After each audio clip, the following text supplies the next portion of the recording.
Hey everyone! In this video, I'll share hacks and tips for feeder fishing. Because it often happens that we come to fish and the fish don't bite, or we get caught, or we break off, or we can't cast enough to the fishing spot.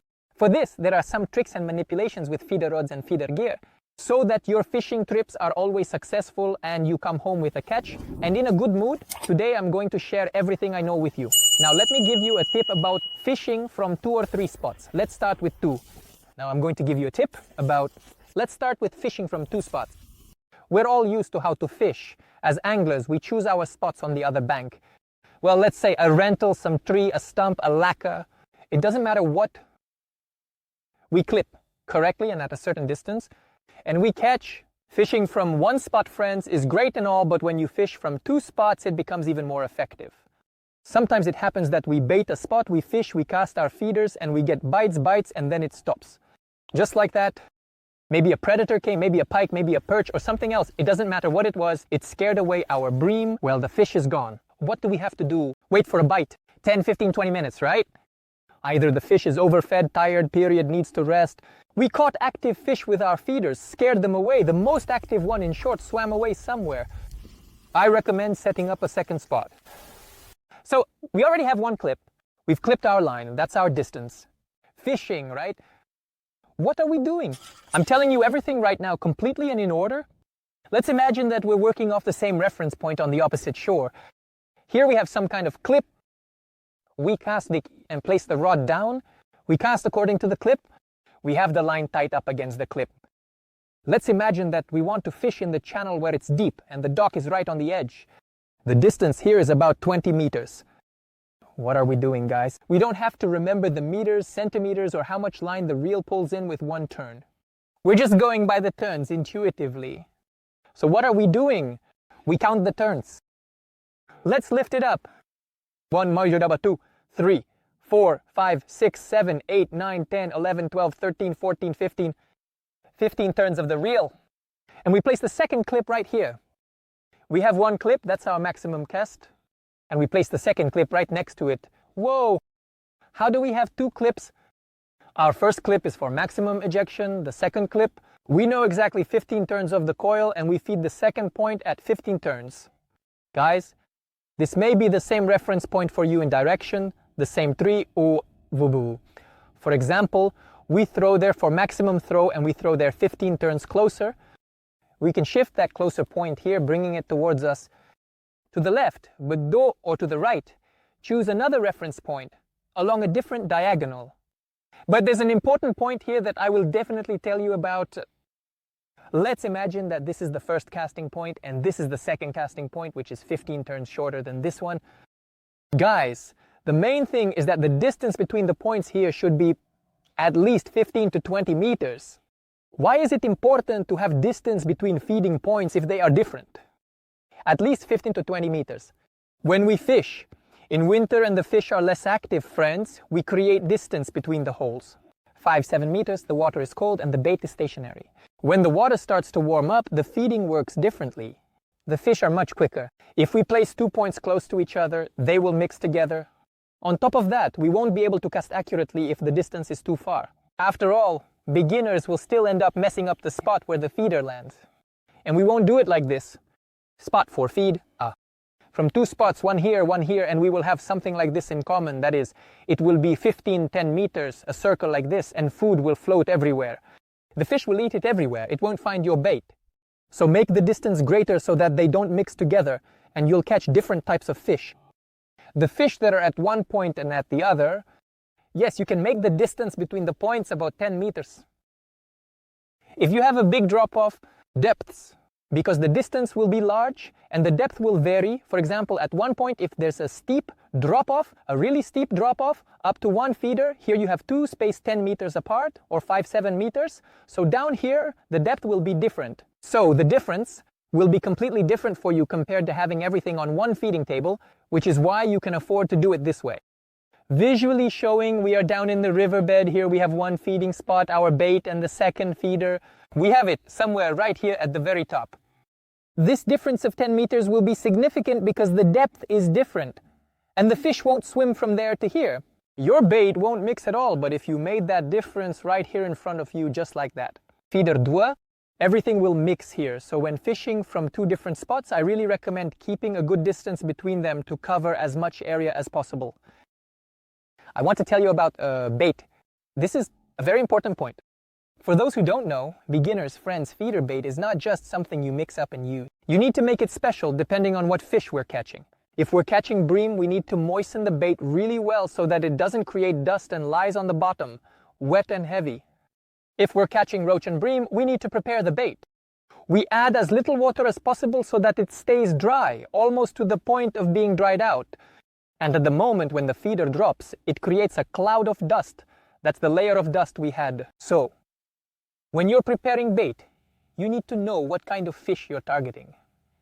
Because let's imagine a situation. We came to catch bream and they feed right on the bottom while our bait is scattered in the water column. The fish simply won't settle on the spot if we're targeting roach, which bites almost immediately when our bait drops, as I'll explain further. And if the bait is on the bottom, the roach won't bite as well as it could. So it's very important. Also guys, it's very important that if you have leftover bait, for example, you went feeder fishing, caught something, but still have bait left, how do you store it? The only way I've found to store bait until the next fishing trip, which can last a week or even 2, this is a method of freezing. So the bait that we have left after fishing, we don't throw it away, we don't do anything with it. We take this bait home in a bag and put it in the freezer. It's in the freezer that it can be preserved until the next fishing trip. I've tried drying it in the sun, making balls and drying it out, and it molds, rots and stinks in different ways. And basically the fish won't bite on it anymore. Specifically, when you do it this way, by freezing, yes, it might lose some of its properties, it might become a bit more moist, heavier, and the smell might not be as rich and aromatic, but it will still be effective and more suitable for the next fishing trip than the bait you try to dry out. For those interested, the link to all the gear will be in the description below this video. I've been fishing with a rod for a long time. The Flagman S-Canal feeder is a budget rod for a small price with a good action capable of handling up to 80 grams. I really like it. It also has a good, interesting reel for it. 5000 cess, river. And I have a thin line with a breaking strength of kg. For breaking strength, kg. Let's imagine that we've made a cast but there are no bites. What can we do to make the fish bite? There are some very simple ways to manipulate. It's a drag along the bottom and a toss of the feeder. I've talked about them multiple times in my fishing videos. We're fishing, and you all know that, right, friends? Well, for those who don't know, let's go over it again and I'll explain it to you once more. Let's imagine that we've just made a cast to our fishing spot. It's a simple cast that I usually make, a sharp one, a really good one. By the way, those who don't know how to make such casts, you can look at the tip above. I made a separate video for you where I shared the top 5 feeder casts for beginners. Well, now let's talk about how to lure the fish if it's not biting. To attract fish that are at the fishing spot but don't want to bite. There's a simple method. This is the method of dragging the feeder. The thing is, when we cast to the bottom, the feeder is lying there and nearby there's a leader lying somewhere. The fish might be circling right here somewhere and just not seeing our bait. Well, who knows, maybe it's hiding behind a small shell, a little twig or something else. We make a careful drag along the bottom, which shifts the feeder and pulls the bait. The leader lies further. The feeder is dragged and the bait makes a small movement. And the fish loves all kinds of movements, worms and various insects along the bottom, so that immediately provokes a bite. When the bait is lying still, it doesn't always get bites. So it has been lying there for, let's say, 2 or 3 minutes and there are no bites. We're making a pull and our bait goes hop, just moves a little. So yes, along the bottom. And the most active fish see this and immediately start biting. I assure you, if you do this, just look at the results. The fish will bite either right after the drag or in about 10-15 seconds. To make a drag, it's enough to make a full turn or half a turn of our reel. Here is our feeder rod, so to speak, in a ready state. We're waiting for a bite and we have a straight line of the line. We make half a turn of the reel, it tightens up and then it loosens. This way we understand that after the feeder has loosened up, we had a tension and then it loosened up, which means the feeder was dragged. The drag has already been done. You shouldn't make a long drag. If you make a very long drag, you'll pull the bait away from the feeding spot. Here, for example, is your feeding spot. You twist it once, twice, and the bait just drifts away. and your feeder, it moved a meter along the bottom and the fish got scared. This didn't attract it. On the contrary, it just pushed it away from that spot. That's why the drag should be short. Well, usually So, with one cast I make one drag at most. 2, meaning I cast it out, and if there's a bite, great. If not, then there's no bite. Then I wait for a minute. 2 or 3, depending on the interval for recasting. If there haven't been any bites for 2 or 3 minutes, in general I make a light drag along the bottom before every recast, meaning before I pull the rod out and just recast it. I always take and make a drag, friends. It's a system I've developed. Well, for example, I want to recast. There's no bite. I take it and make a light drag along the bottom. I set for another 30 seconds. If nothing has bitten at all, then I just pull out the rod and that's it. And we recast everything from the beginning. We ask the fish to come. The next hack, bilas or tip, or even a mistake that beginners often make, which I've done myself many times, is the hook set. How we do it, what's right and what's not. Look, very often when we have a bite, what do? We sharply set the hook with the feeder rod and start reeling in. That's not quite right. It's actually better to do it a little differently. We have, for example, a bite on the feeder. We take the rod and set the hook on the fish. There is no need to do this abruptly because the length of the cord and the arc do not prevent us from detecting it. We don't need to rush into things. It's already on the hook if it's biting well. So we take the rod, set the hook on the fish, and lift the rod a bit like this at about a 45-degree angle. While understanding whether we have someone on the hook, and only then, when the rod is already above our head, we start reeling in. A common mistake among beginners, including myself in the past, is how. So what we do is, for example, we have the rod lying here, and we get a bite. What do? We just set the hook and immediately start reeling in, like this, wildly. That's not quite right.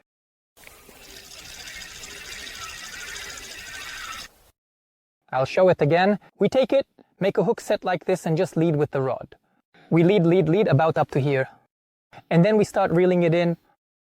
Why is it necessary to do it this way? Friends, the fact is that very often the same thing happens. At the moment of hooking, at the moment of exhaustion, this sharp one, some small overlap of the top or something else. And first of all, you need to feel if there's a fish on the hook and how much intensity you can allow yourself. Reel in the reel, because let's say if we don't have a fish on the hook, we can just take it and spin it very, very quickly, so to speak, to deliver the feeder here faster, replant it and throw it there. And if there is a fish there, we will spin it more smoothly and understand what size it is. If it's big, we'll work with the friction clutch slowly, right? So this first moment allows us to understand if there's a fish there, whether it's resisting, thrashing around, and if we can feel any vibrations and what size it is. Also, besides dragging along the bottom, there is a simple way to lightly toss the bait. One of the subscribers recommended it to me, guys. So what manipulation are we doing? We don't do the winding, as I told you earlier, lightly, but we just take it. So we lift the rod slightly, lower it, and then we start reeling in the reel itself. I like this method of exciting the fish less than the first one because during the first method we can directly control the tip of the rod and everything. We do, every manipulation, we do something like this. So we do a light reeling in, a light turn of the reel, and we can see how the tip behaves. When we do it smoothly, it moves back smoothly and it gets into a working state, getting excited. If, friends, at that moment we get a bite, which happens quite often, we see changes, meaning it just bends back and then there's a bite right away. The fish takes it immediately on the fly. And when we do this kind of toss, using the tossing method, we can't immediately tell. I mean, when we've reeled it in, then we understand, yes, it bit or not.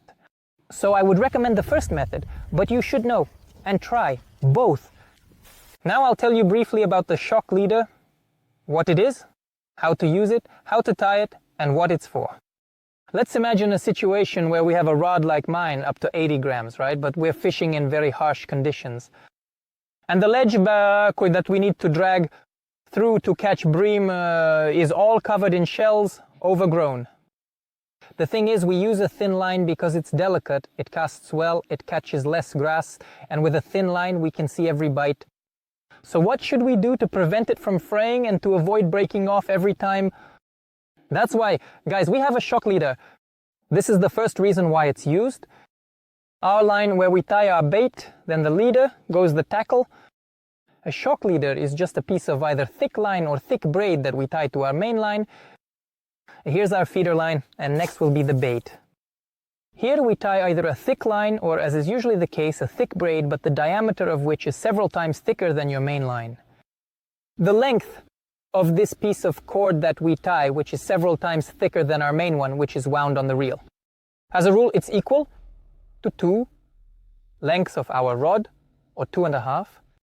Why is that, guys? Let me explain, Ota. The thing is, at the moment of casting, the section of the line that gets loaded is the one that goes from the bait to the rod and all the way to the reel. At the moment of casting, the most loaded section of the line is the one that goes to the reel. It's the shock leader that takes on all the load, and at the moment of casting, it bears all the weight. The shock leader takes the load, not our main line. So we can invest more strength without worrying that something will break off. This thick line also takes on all the load when we drag it over those nasty ledges and shells. It doesn't fray, we can drag it anywhere, even over the toughest ledges. Because that's exactly the process that happens when we start reeling in. We're reeling in and the bait just drags along the bottom. And we're pulling it up the slope, right here, everywhere, right? It's all covered in shells and rough. Rough doesn't mean it's yelling at us, but rough in the sense that it's full of shells and cuts the lines. And the fishing line, that's why they use thick braid, right here. As you already understood, guys, a thin line just gets caught and frayed on that shell and we end up leaving all our gear there. But we can pull out the thick one. You'll immediately say and ask, Sergey, come on, isn't it easier to just put a good thick line on the whole reel and go fishing? So why come up with all this shock leader? Something else, by the way, you will now ask how to tie it.